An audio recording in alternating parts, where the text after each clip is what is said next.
पिछले 10 सालों में हमने दुनिया भर में हो रहे कई सारे वॉर्स, कॉन्फ्लिक्ट्स और बैटल्स के बारे में पढ़ा और जाना है। और ऐसे कई सारे वॉर्स में ह्यूमन राइट्स वायलेशन और वॉर क्राइम्स जैसे टर्म का इस्तेमाल होता रहा है।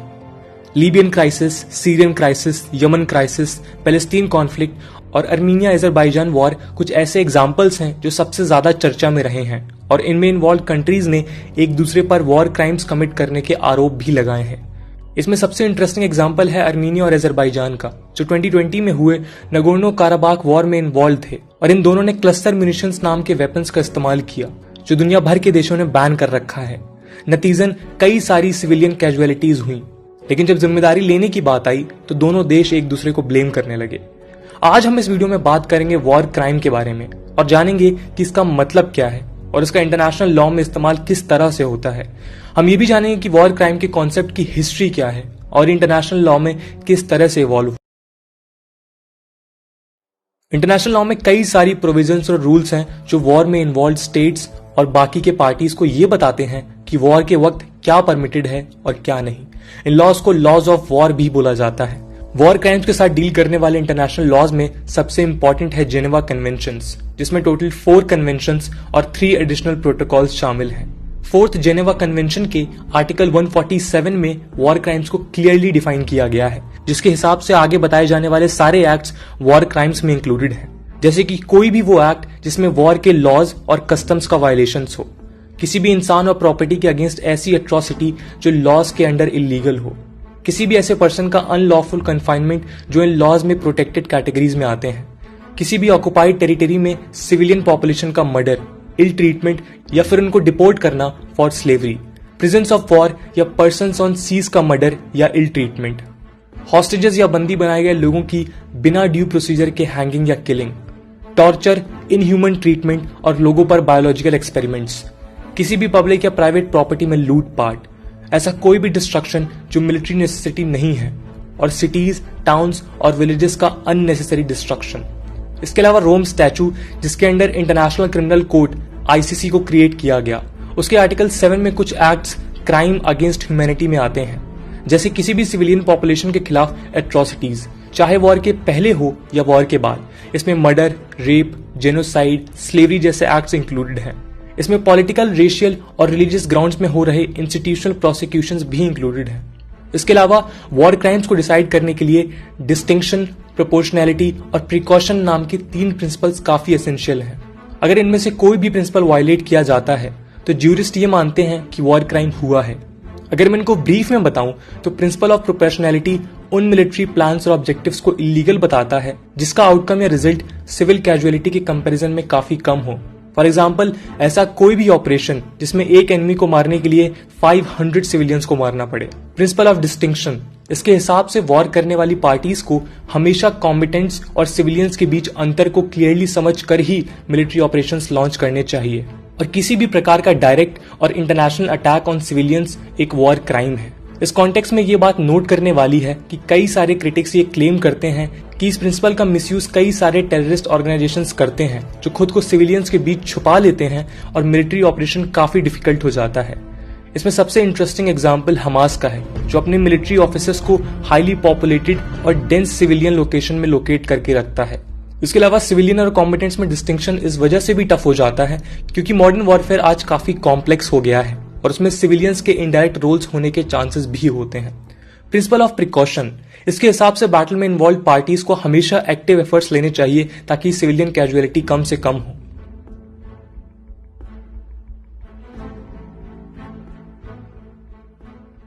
वैसे तो वॉर के टाइम क्या परमिटेड है और क्या नहीं, इसके रूल्स और कस्टम्स सदियों से एग्जिस्टेंस में रहे हैं। इंडियन एपिक महाभारत में भी हमें कुछ ऐसे रूल्स देखने को मिलते हैं जो वॉर के समय में क्या एथिकल है और क्या अनएथिकल इसको डिसाइड करते हैं। फॉर एग्जाम्पल, सनसेट के बाद बैटल्स खत्म कर देना या घायल एनिमी के ऊपर अटैक ना करना। लेकिन दोस्तों, जो इंटरनेशनल लॉज ऑफ वॉर आज एग्जिस्ट करते हैं उनका एस्टैब्लिशमेंट 19वीं सेंचुरी के अंत में स्टार्ट हुआ और ये प्रोसेस आज भी जारी है। वॉर क्राइम्स को डिफाइन करना काफी टफ है क्योंकि लॉज एंड रेगुलेशंस की लैंग्वेज हमेशा से कॉम्प्लेक्स रही है, लेकिन इनको डिफाइन करने का फर्स्ट अटेम्प्ट शायद यूएसए में लिंकन गवर्नमेंट के अंडर हुआ। अब्राहम लिंकन ने 1863 में अमेरिकन सिविल वॉर के टाइम एक सेट ऑफ कोड्स क्रिएट किया जिन्हें लाइबर कोड के नाम से जाना जाता है। ये कोड्स एक सेट ऑफ इंस्ट्रक्शन थे जो यूएसए ने अपने मिलिट्री ऑफिशियल्स को इशू किए ताकि किसी भी प्रकार का इनह्यूमन ट्रीटमेंट सिविलियंस और वाउंडेड कॉम्बेटेंट्स के साथ ना हो। फॉर एग्जाम्पल, लाइबर कोड में राइवल फोर्सेस के लोगों को विक्टोरियस गवर्नमेंट द्वारा किसी भी प्रकार के फोर्सफुल लेबर या सर्विस में पुश करना इलीगल था। इसके अलावा इसने unnecessary violence against rival civilians को भी बैन कर दिया था। इसके अलावा 1859 में हुई एक घटना ने भी इन लॉस के क्रिएशन में मदद की। कहते हैं कि यूरोप में बैटल ऑफ सॉल्फेरिनो में घायल सैनिकों की हालत स्विस बिजनेसमैन और सोशल एक्टिविस्ट हेनरी डुनांट ने देखी तो वो काफी आहत हुए और उन्होंने इस पूरे हॉरर को अपनी किताब अ मेमोरी ऑफ सॉल्फेरिनो में बताया। उन्होंने इस किताब की कॉपीज दुनिया भर के इन्फ्लुएंशियल लीडर्स के पास भेजने का काम भी किया। इस इंसिडेंट से ही इन्फ्लुएंस होकर उन्होंने 1863 में फेमस रेड क्रॉस सोसाइटी को क्रिएट किया, जो एक जेनेवा बेस्ड ह्यूमैनिटेरियन सोसाइटी है। इसका ऑफिशियल नाम international community of the red cross ICRC है, जिसे 3 बार ह्यूमैनिटेरियन वर्क्स के लिए नोबेल प्राइज भी दिया जा चुका है। दोस्तों, आपको यह भी बता दें कि हेनरी डुनांट को भी 1901 में नोबेल पीस प्राइज मिल चुका है उनकी ह्यूमैनिटेरियन एफर्ट्स और जेनेवा कन्वेंशंस को इनिशिएट करने के लिए। ये वही जेनेवा कन्वेंशंस हैं जो वॉर क्राइम्स को डिफाइन करते हैं।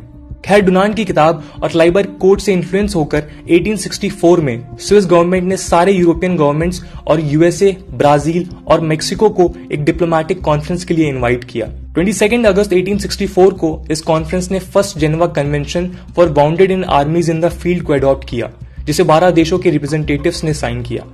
लेकिन इस कन्वेंशन में मैरीटाइम वॉरफेयर नहीं था, जिसे 1899 और 1907 के 2 हेग कन्वेंशंस में इंक्लूड किया गया।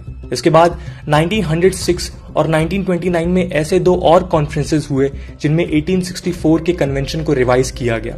1929 में ही इन कन्वेंशन को एक्सपैंड करके प्रिजनर्स ऑफ वॉर को भी इंक्लूड किया गया। ये वर्ल्ड वॉर 1 में हुए वॉर क्राइम्स का नतीजा था, जिसमें प्रिजनर्स ऑफ वॉर के साथ काफी ज्यादा इनह्यूमन ट्रीटमेंट हुआ था। लेकिन दोस्तों, ये कन्वेंशंस वर्ल्ड वॉर 2 में हुई कई सारी एट्रोसिटीज को रोक नहीं पाए। वर्ल्ड वॉर 2 में हुई एट्रोसिटीज में जस्टिस इंश्योर करने के लिए 2 मेजर ट्रायल्स हुए, जिनको हम न्यूरमबर्ग और टोक्यो ट्रायल्स बोलते हैं।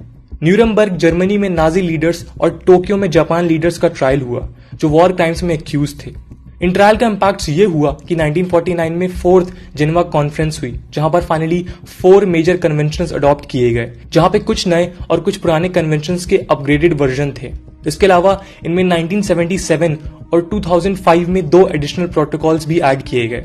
ये कन्वेंशंस आर्म्ड फोर्सेस के bounded members, prisoners of war और सिविलियंस का वॉर के समय ट्रीटमेंट कैसे हो, इन बातों के साथ डील करते हैं। लेकिन दोस्तों, वॉर में कौन से वेपन्स यूज हो सकते हैं और कौन से नहीं, इनके बारे में 1899 और 1907 का हेग कन्वेंशन और 1925 में ऐड किया गया बायोकेमिकल वॉरफेयर प्रोटोकॉल बात करते हैं। इनको सप्लीमेंट करने के लिए ही फेमस बायोलॉजिकल वेपन्स कन्वेंशन 1972 और केमिकल वेपन्स कन्वेंशन 1993 बाद में एग्जिस्टेंस में आए।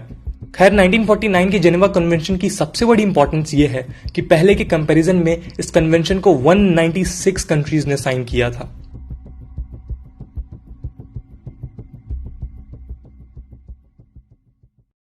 वॉर क्रिमिनल्स को पनिश करने का सबसे पहला ऑर्गेनाइज्ड एफर्ट वर्ल्ड वॉर 1 के बाद हुआ, जब विक्टोरियस एलाइड पावर्स ने जर्मनी को 900 से ज्यादा सस्पेक्टेड वॉर क्रिमिनल्स की लिस्ट दी और उन्हें प्रोसिक्यूट करने को कहा।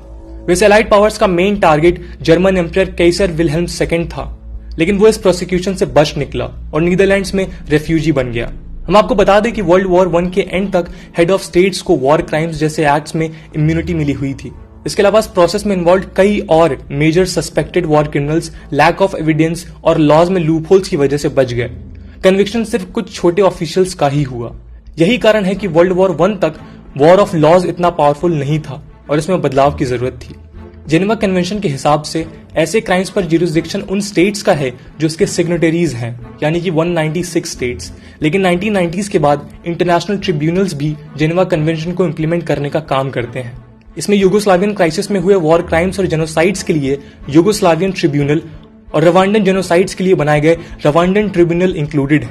इसके बाद 2002 में रोम स्टैचू के तहत इंटरनेशनल क्रिमिनल कोर्ट ICC का जन्म होता है, जो उन इंडिविजुअल्स को प्रोसिक्यूट करने वाला था जिन्होंने वॉर क्राइम्स और क्राइम्स अगेंस्ट ह्यूमैनिटी कमिट किए थे। ICC ने कई सारे famous cases of war crimes की हियरिंग्स भी कंडक्ट करी है, जैसे Jean Pierre Bemba Central African Republic में मास रेप कमिट करने के लिए एक्यूज किया गया।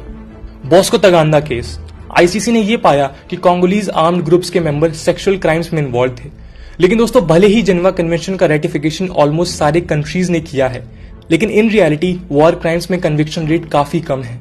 ज्यूरिस्ट और प्रोफेसर मार्क ड्रम्बल कहते हैं कि इसके कई सारे रीजंस हैं, जैसे एविडेंस कलेक्शन में डिफिकल्टी, इंटेंशन प्रूव कर पाने में डिफिकल्टी, क्योंकि इंटेंशन काफी सब्जेक्टिव टर्म है, कॉम्बैट्स में इन्वॉल्व पावर पॉलिटिक्स, जिसमें कई सारे मेजर पावर्स का इन्वॉल्वमेंट पूरे जुडिशियल प्रोसेस के लिए ही प्रॉब्लम बन जाता है।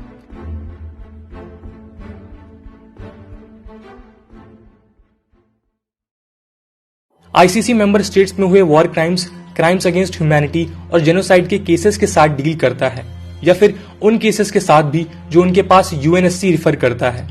कोर्ट की टॉप प्रोसिक्यूटर फातू बेनसुदा ने कई न्यूज़पेपर्स को बताया है कि उनकी टीम इजराइल और पैलेस्तीन पर भी नजर बनाए हुए है, और अगर ये इशू ओपन इंक्वायरी के लिए फिट बैठेगा तो वो भी किया जाएगा। बेनसुदा के ऑफिस ने ऑलरेडी इजराइल के अगेंस्ट 2014 में हुए गाजा कॉन्फ्लिक्ट के ऊपर एक इंक्वायरी चालू कर दी है। ये इन्वेस्टिगेशन पैलेस्टीनियन अथॉरिटी के रिक्वेस्ट पर बेस्ड है। हालांकि इजराइल आईसीसी का मेंबर ही नहीं है और इसने आईसीसी की ज्यूरिसडिक्शन को लगातार रिजेक्ट किया है। इसके अलावा यूएसए भी इसका मेंबर नहीं है और उसने भी आईसीसी की ज्यूरिसडिक्शन को क्वेश्चन करते हुए इस मूव को क्रिटिसाइज किया है। ट्रंप की प्रेसिडेंसी के अंदर बेनसुदा और बाकी के आईसीसी ऑफिशियल्स पर यूएसए ने कई तरह के सैंक्शंस लगाने का काम भी किया था, लेकिन बाइडेन गवर्नमेंट ने ये सैंक्शंस लिफ्ट कर दिए। दोस्तों, ये एक एग्जांपल है कि कैसे पावर पॉलिटिक्स इंटरनेशनल लॉज को इंप्लीमेंट होने से रोकती है। इसके अलावा कई सारे अफ्रीकन लीडर्स ने आईसीसी को क्रिटिसाइज करते हुए ये भी कहा है कि आईसीसी सिर्फ अफ्रीका पर ही फोकस करती है और वो पावरफुल गवर्नमेंट्स के खिलाफ एक्शन लेने में नाकामयाब रही है। ये बात सच है कि ग्राउंड रियलिटी में वॉर क्राइम्स को रोकना और उनके एक्यूज को पनिश करना काफी टफ है, लेकिन हिस्ट्री में कई सारे सक्सेसफुल ट्रायल्स भी हुए हैं, जिनमें कुछ तो कई सारे देशों के हेड ऑफ स्टेट्स भी थे। आइए इनमें से कुछ मेजर सक्सेसफुल ट्रायल्स के बारे में जानते हैं।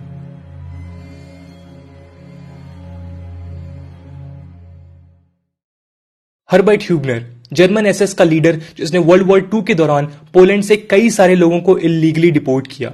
न्यूरमबर्ग ट्रायल्स में इसे 15 साल की जेल हुई। Adolf Eichmann, Nazi war crimes के लिए जेरूसलम ट्रायल्स में डेथ पेनाल्टी की सजा मिली। Saddam Hussein, ex president of Iraq, Dujail massacre के लिए 2006 में hanging. Radovan Karadzic, Bosnian Serb politician जो रिपब्लिक ऑफ स्रिप्स्का का प्रेसिडेंट था, इसे मल्टीपल वॉर क्राइम्स के लिए लाइफ इम्प्रिजनमेंट दिया गया। मिलान मार्टिक, क्रोएशियन सर्ब्स का president during Croatian war of independence, 35 years की सजा मिली इसे। रैटको म्लादिक और ड्रागोमिर मिलोसेविक, इनको यूगोस्लाव वॉर्स में सर्बियन मैस्कर के लिए लाइफ इम्प्रिजमेंट मिला।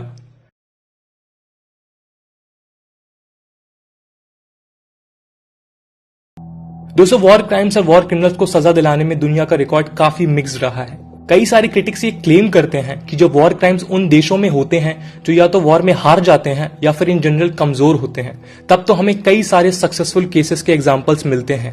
लेकिन जब बात आती है दुनिया के पावरफुल देशों की, तो इंटरनेशनल कम्युनिटी लार्जली इसमें फेल होते हुए दिखती है। पावर पॉलिटिक्स की वजह से कई सारे वॉर क्राइम्स के एलिगेशंस को इन्वेस्टिगेट ही नहीं किया जाता। हमने पिछले कई सालों में ऐसे किस्से सुने हैं जहां शायद क्राइम अगेंस्ट ह्यूमैनिटी या वॉर क्राइम्स होने की खबरें आई हैं, लेकिन उनमें से मेजर इश्यूज अनइन्वेस्टिगेटेड रह गए।